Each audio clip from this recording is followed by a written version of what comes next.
Being and sistering in a motherless world. I must have rewritten the start of this essay at least 11 times. April was the hardest month. 2026 has been the hardest. The last 2 years have been the worst. Since 2016, we've struggled. The bad news comes in waves, like it always has, but lately it seems the waters are shifting. Rather than just coming, the waves are building, each bigger and wider and more damaging than the last. Each spawned from deeper beneath the surface, from a place in the ocean that is darker and scarier than we had believed possible. Battered by the assault of patriarchy and broken men, we cling desperately to the ever-eroding shoreline and what little firm footing we might have, fully aware that the storm may pass, but the ocean will not suddenly cease to exist.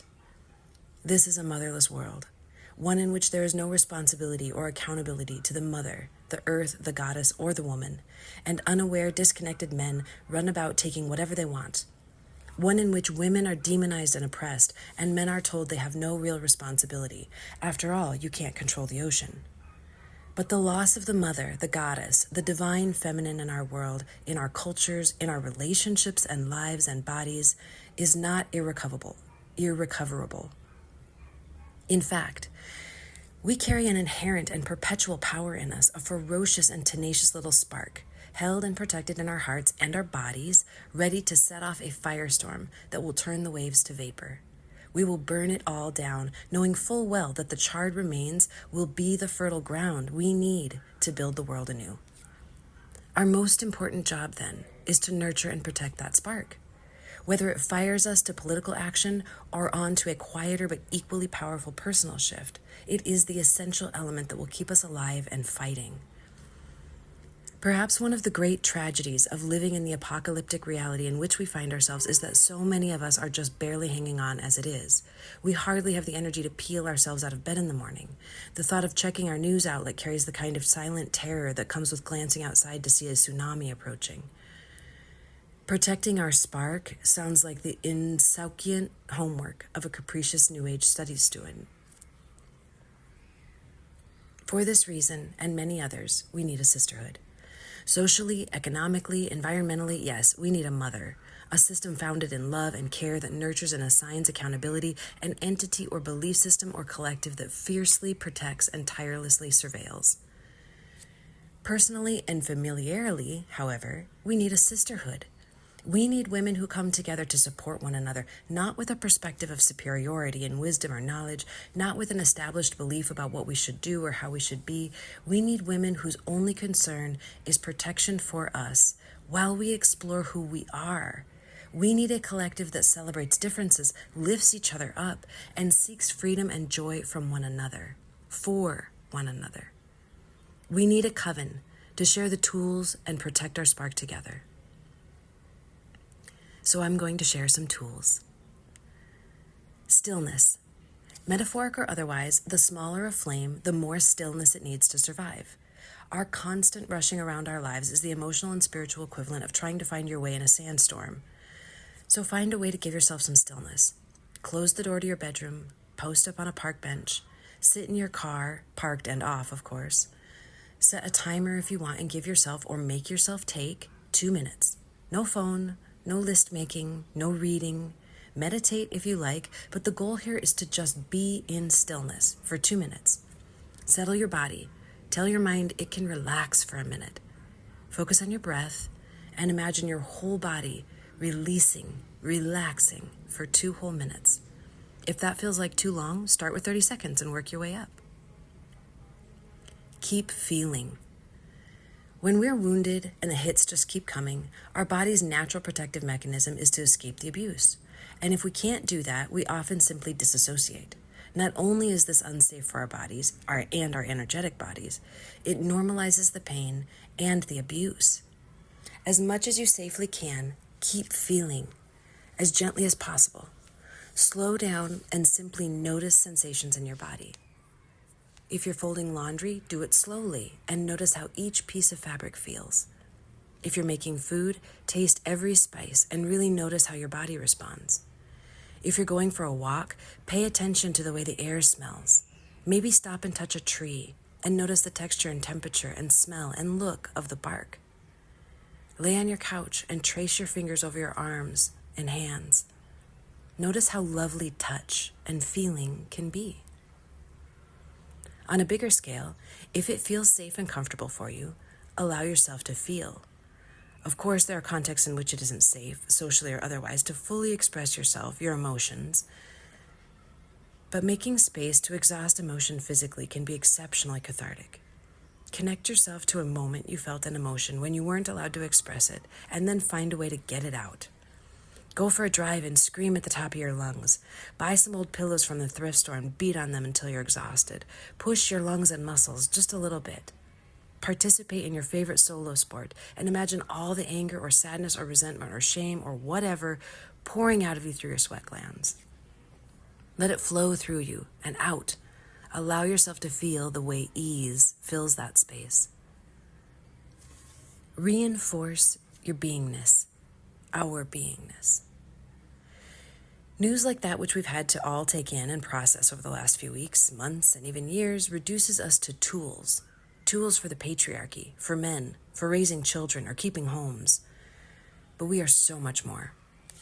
Take up a daily or weekly journal practice. Or fill a wall of your bedroom with sticky notes. Write out all the little ways that you are unique and special. All the ways you are human. Not the things you've accomplished or the things the world sees, but the things that make you you. A precious being, not a doer. The way your fingers are shaped, the funny way you crinkle your nose when you smile, your love of dystopian fantasy, your secret affinity for lace gloves, the fact that one boob is cockeyed, the truth that the smell of fish makes you remember your grandfather. Try to come up with at least 20 things, and then put them in a place where you read them once in a while. Remind yourself that you are so much more than your role in your family, or your workplace, or your community, or the social system. You are not a tool. You are a fascinating human being. Forgive ourselves, yourself, for our humanness. Whether conditioned by the patriarchy, religious dogma, or even familial constructs, it seems the default state of being for most women is one of shame.